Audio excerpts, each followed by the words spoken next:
ब्रह्मानन्दम्।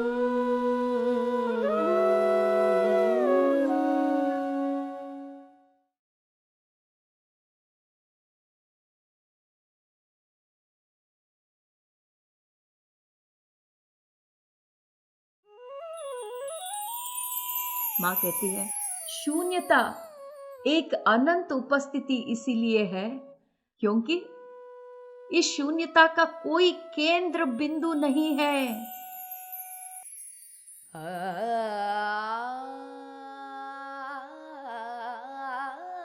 ना ही इसकी कोई सीमाएं हैं।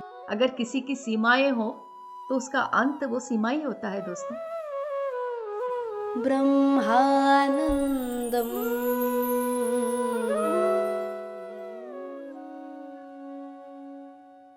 नमस्कार दोस्तों, ब्रह्मानंद शो में आपका हार्दिक स्वागत है। आनंद कर्निश जी द्वारा रचित एक अद्भुत किताब A Thousand Seeds of Joy। दोस्तों, हम इस किताब से आपस में विवेक बांट रहे हैं। माँ सरस्वती जो इस मंच पर ऑलरेडी मौजूद हैं दोस्तों, एक बार अपने दिल से माँ सरस्वती जी से कनेक्ट होने का प्रयास कीजिएगा।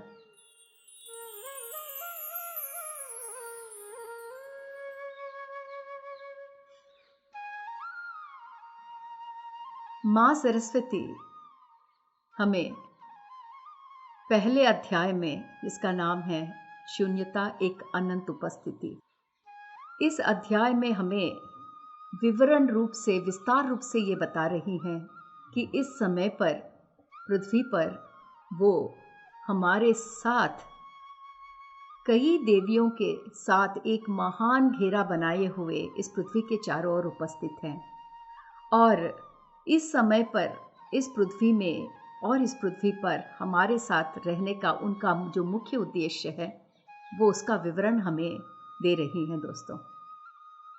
पिछले एपिसोड के अंत में हमने इस उदाहरण का जिक्र किया था जो माँ हमसे बता रही थी कि जब पक्षी आसमान में उड़ते हैं तो वो एक रेखा में नहीं उड़ते, उनके अपने अपने विभिन्न नमूने होते हैं।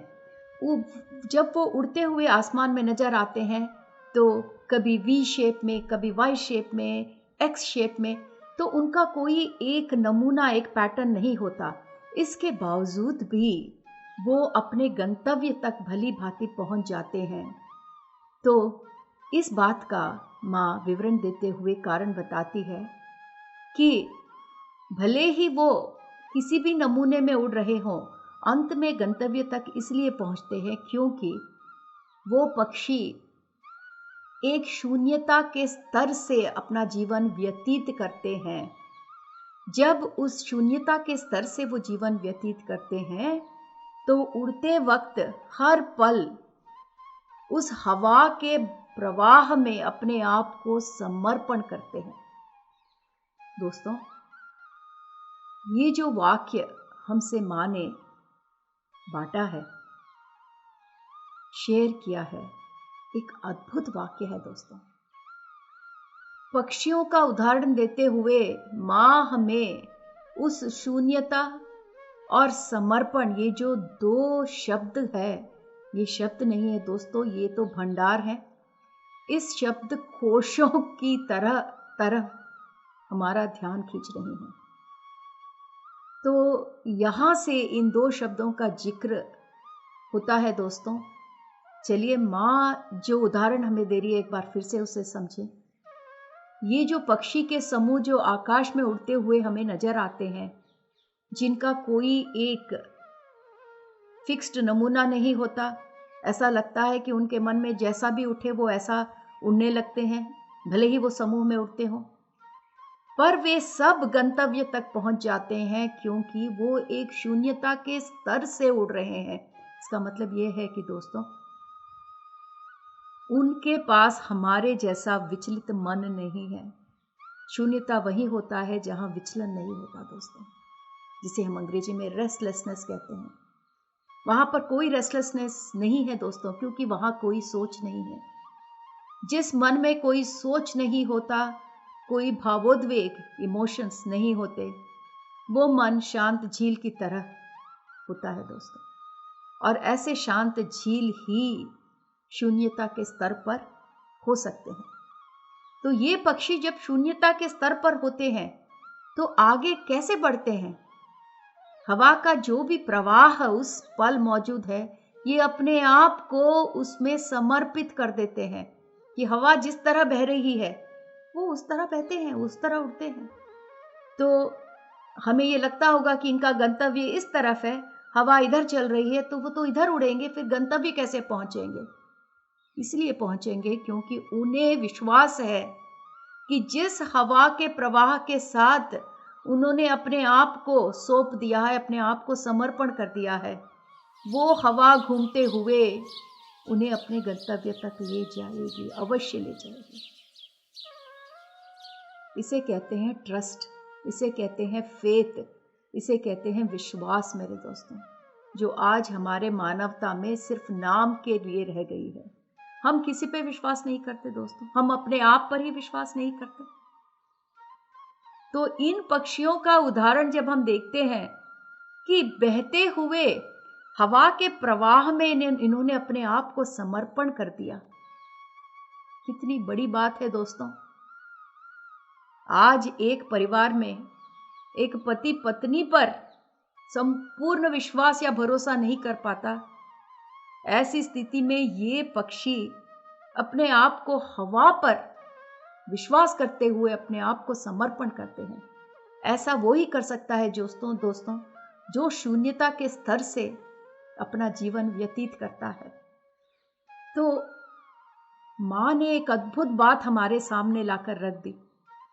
इस बात को सुनते हुए आनंद कर्णेश जी ने माँ से ये प्रश्न पूछा, माँ, ये शून्यता का स्तर, ये शून्यता की प्रकृति, शून्यता की प्रवृत्ति, उसका नेचर होता कैसे है?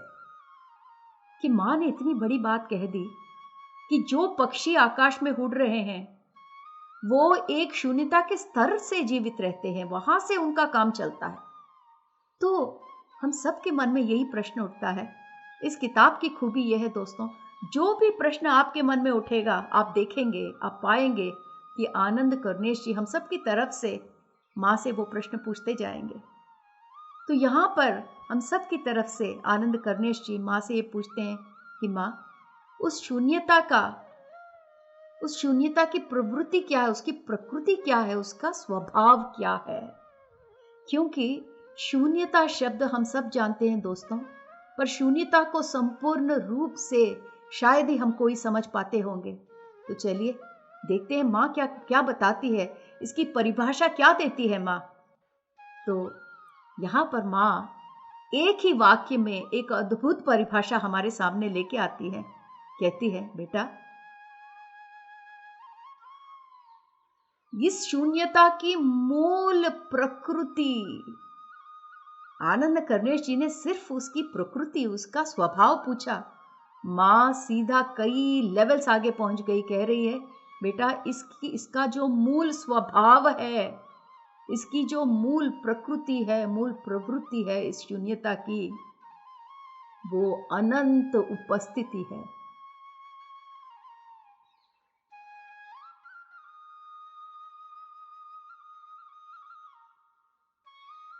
दोस्तों,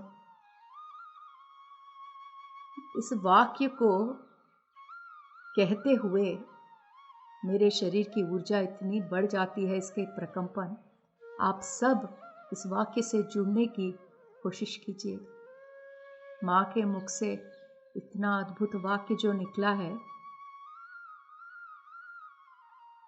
इस शून्यता की मूल प्रकृति एक अनंत उपस्थिति है। माँ ने एक वाक्य में इसकी परिभाषा तो दे दी, पर हम जैसे लोगों के लिए आनंद कर्णेश जी एक बार फिर से माँ से पूछते हैं, माँ,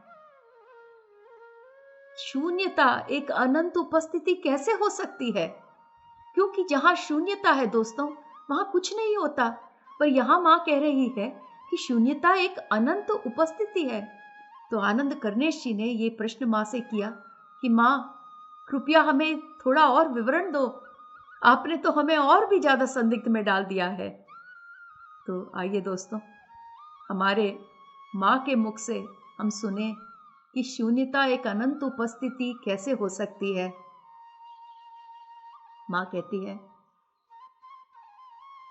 शून्यता एक अनंत उपस्थिति इसीलिए है क्योंकि इस शून्यता का कोई केंद्र बिंदु नहीं है, ना ही इसकी कोई सीमाएं हैं। दोस्तों, एक बार दिल से समझने की कोशिश कीजिए। अनंत का मतलब है जिसका कोई अंत नहीं होता, जिसकी कोई सीमाएं नहीं होती। अगर किसी की सीमाएं हो तो उसका अंत वो सीमा ही होता है दोस्तों। तो अनंत शब्द में ही ये है कि कहीं उसका कोई अंत नहीं है, इसका मतलब उसकी कोई सीमाएं नहीं है। जिसकी कोई सीमाएं नहीं है उसका कोई केंद्र बिंदु भी नहीं होता दोस्तों। केंद्र बिंदु जब हम स्थापित करते हैं, सीमाओं को दृष्टि में रखकर हम केंद्र बिंदु स्थापित करते हैं। जहां सीमाएं ही नहीं है वहां केंद्र बिंदु की कोई विशेषता ही नहीं है दोस्तों। तो माँ इस प्रश्न का जवाब इस तरह शुरू करती है कि ये शून्यता एक अनंत उपस्थिति इसलिए है क्योंकि जिस शून्यता के बारे में हम बात कर रहे हैं, जिस शून्यता के स्तर से वो आकाश के पंछी उड़ते हैं, उस शून्यता की कोई केंद्र बिंदु नहीं है, उसकी कोई सीमाएं नहीं है, इसीलिए वो अनंत है। माँ एक एक शब्द हमें विवरण रूप से बताती जाएंगी। तो माँ ने यहां 2 शब्द का जिक्र किया। एक, माँ ने कहा शून्यता अनंत है और शून्यता उपस्थिति है, और उन दोनों को जोड़कर माँ ने कहा शून्यता एक अनंत उपस्थिति है ना दोस्तों। तो पहले तो हमें माँ ने समझा दिया कि अनंत क्यों है, क्योंकि ये कहीं से शुरू होती नहीं है। केंद्र बिंदु का मतलब क्या होता है दोस्तों? केंद्र बिंदु से ही सारे कार्यकलाप शुरू होते हैं और वो सीमाओं की तरफ फैलते हैं। तो जहां भी एक्टिविटी होता है, कार्यकलाप होता है दोस्तों, केंद्र बिंदु से शुरू होकर सीमाओं की तरफ उनका प्रसार होता है, प्रवाह होता है। जहां केंद्र बिंदु नहीं है वहां कोई कार्यकलाप नहीं, वहां कोई सीमाएं नहीं, तो इसलिए अनंत है। और माँ कहती है कि ये शून्यता आप यहां है वहां है नहीं, ये कहीं नहीं है। तो जो चीज कहीं नहीं है वो सब जगह है, अर्थात जो चीज सब जगह है वो कहीं नहीं है। ये शून्यता की खूबी को समझने की कोशिश कीजिए दोस्तों, क्योंकि जिस शून्यता से हम सब की सृष्टि हुई है, अगर हम उस शून्यता को ही समझने में कामयाब नहीं हुए तो हम हमारे ओरिजिन का, हमारा जो मूल है, उसको हम कैसे समझ पाएंगे दोस्तों। तो माँ इतने सुंदर शब्द यहां प्रयोग कर रही हैं कि शून्यता एक अनंत चीज है जिसकी कोई केंद्र बिंदु सीमा नहीं है। इसको आप चाहो तो सब जगह प्राप्त कर सकते हो, नहीं तो ये कहीं नहीं है। अगर इस शून्यता को आप समझ नहीं पा रहे हो, क्योंकि मैंने कहा है कि ये सब जगह है, कहीं नहीं है, तो ठीक है, मैं आपके स्तर तक इस शून्यता को लाने की कोशिश करती हूं।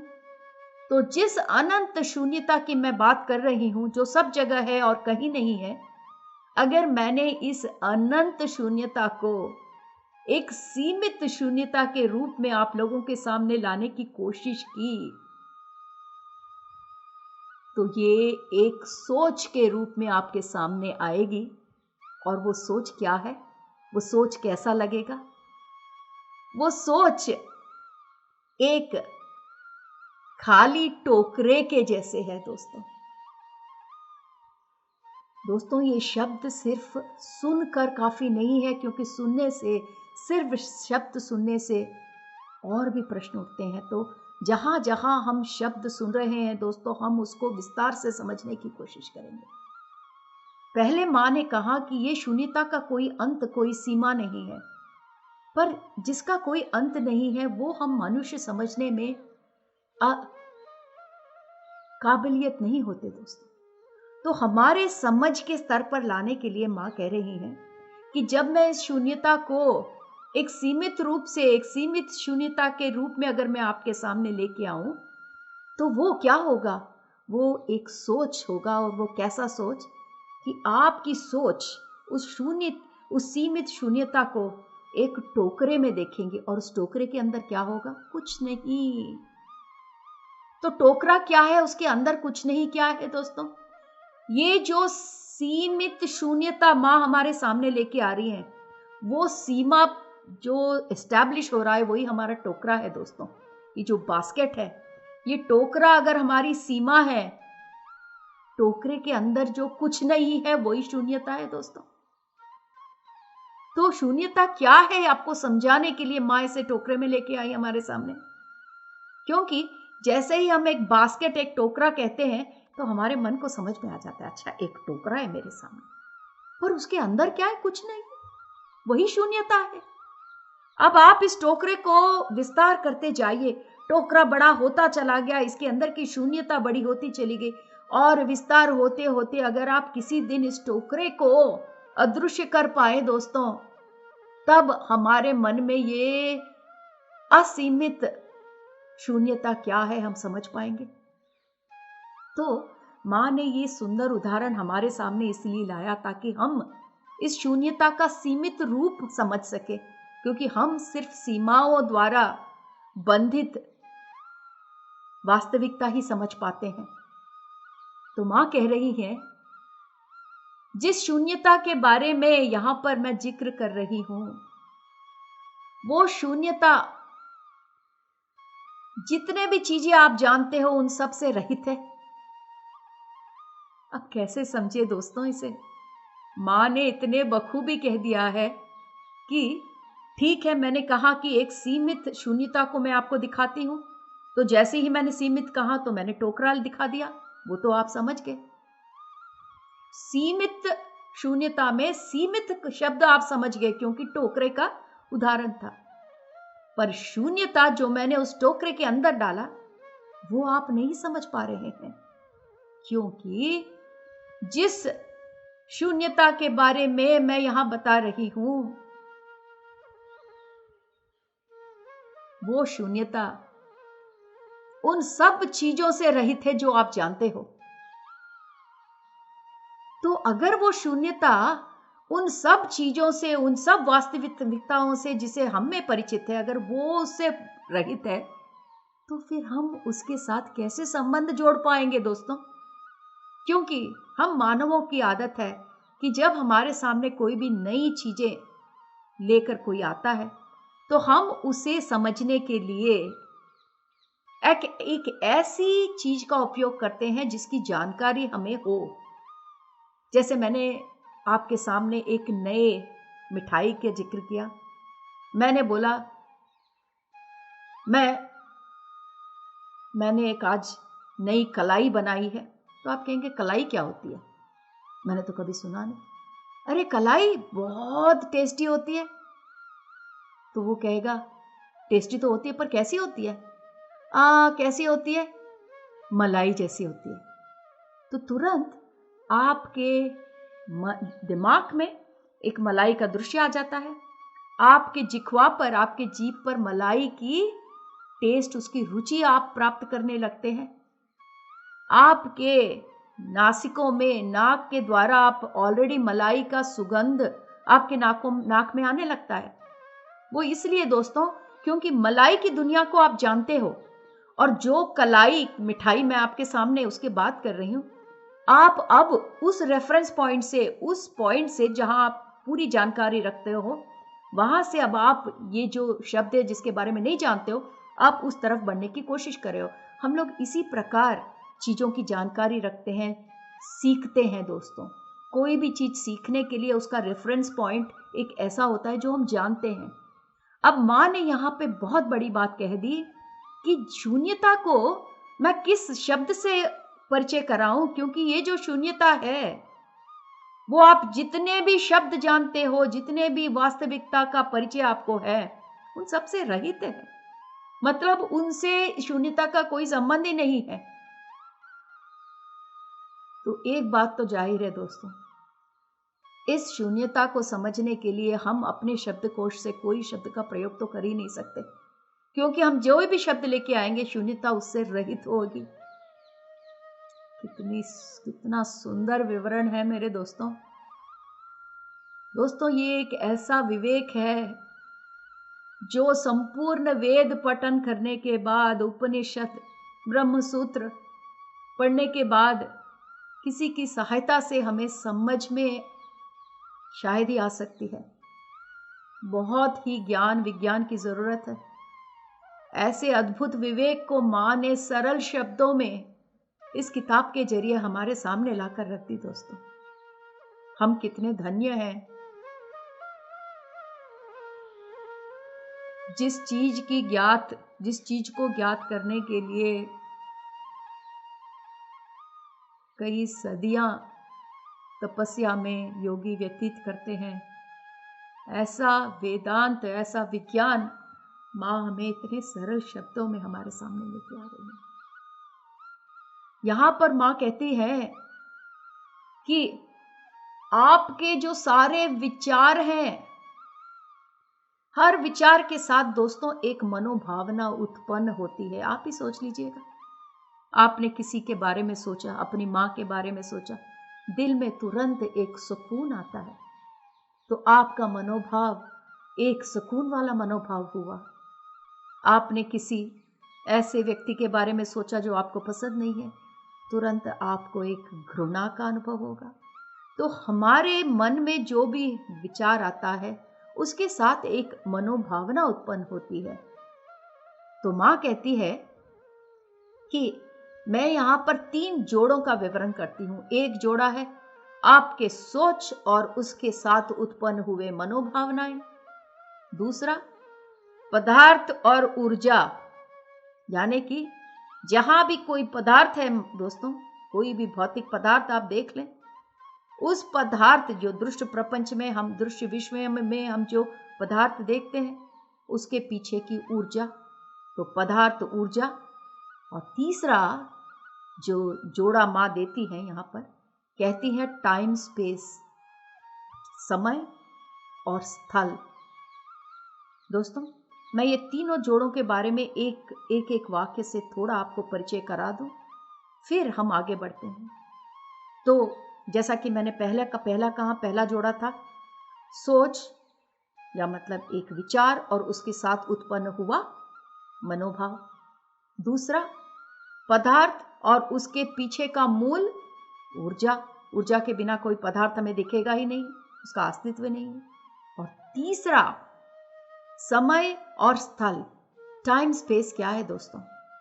आज हम जितने भी लोग इस पृथ्वी पर हैं, हम सब 3 डायमेंशन में हैं दोस्तों। हम सब जानते हैं 3 डायमेंशन क्या है। जिस 3 डायमेंशन दुनिया का रूप हम देख रहे हैं वो हमारे सामने इसलिए उपस्थित है दोस्तों क्योंकि यहाँ पर समय और स्थल है। समय का मैं विवरण देने की मुझे जरूरत नहीं, क्योंकि आप सब जानते हो समय का मतलब कल, आज और फिर कल, मतलब भूतकाल, वर्तमान काल और भविष्य। जब हम इस वर्तमान से पीछे देखते हैं तो हम कहते हैं ओह, कल हमने ऐसा किया था, पिछले साल हम वहां गए थे, 10 साल पहले मेरी माँ ने मुझसे ये कहा था। तो हमारे लिए समय एक लीनियर, एक रेखिक है। जब हम आगे के बारे में बात करते हैं दोस्तों, तो उसमें भी हम कहते हैं कि कल हम ऐसा करेंगे।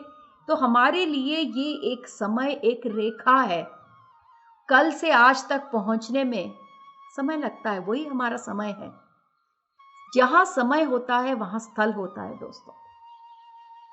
जैसा कि यहां से दिल्ली पहुंचने के लिए अगर मुझे 24 घंटे लगते हैं फ्लाइट में, मैं ऑस्ट्रेलिया मेलबर्न में हूं दोस्तों, तो यहां से दिल्ली पहुंचने में मुझे 24 घंटे लगते हैं।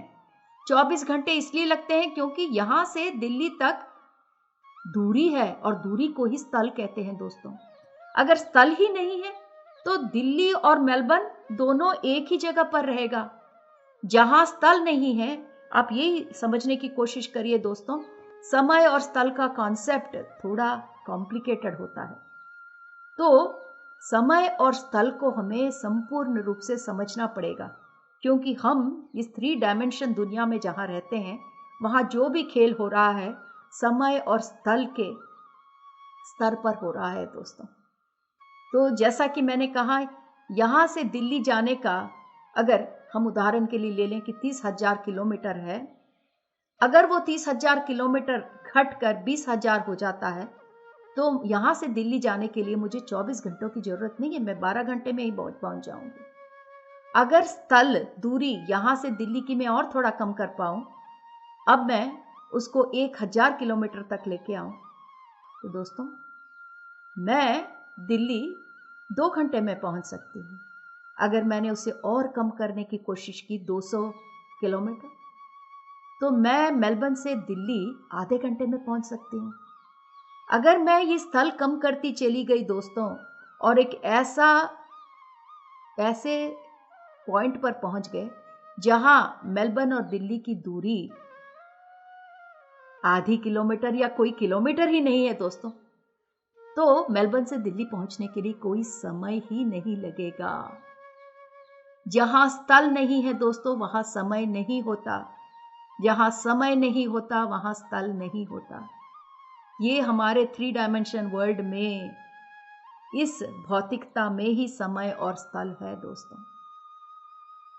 ऐसे कई लोग हैं जहां पर हम एस्ट्रल ट्रैवल करके जब जाते हैं या फिर इस लाइफ के पश्चात जब जाते हैं दोस्तों, वहाँ पर समय बिल्कुल विभिन्न रूप से हमारे सामने आकर खड़ा हो जाता है। कल, आज और कल सब हमें इसी पल पर हम पा सकते हैं दोस्तों। तो ये जो समय और स्थल की ये जो नाटक चल रहा है, ये नाटक ही है दोस्तों। ये सिर्फ 3 डायमेंशन हमारी इस दुनिया की खूबी है। तो माँ इन तीनों जोड़ों के बारे में हमसे विवरण करते हुए आगे बढ़ती हैं। हम और भी इसके बारे में अगले एपिसोड में सुनेंगे दोस्तों। आज ये एपिसोड मैं इस पॉइंट पर ख़त्म करती हूँ। शीघ्र हम अगले एपिसोड में मिलेंगे। Thank you.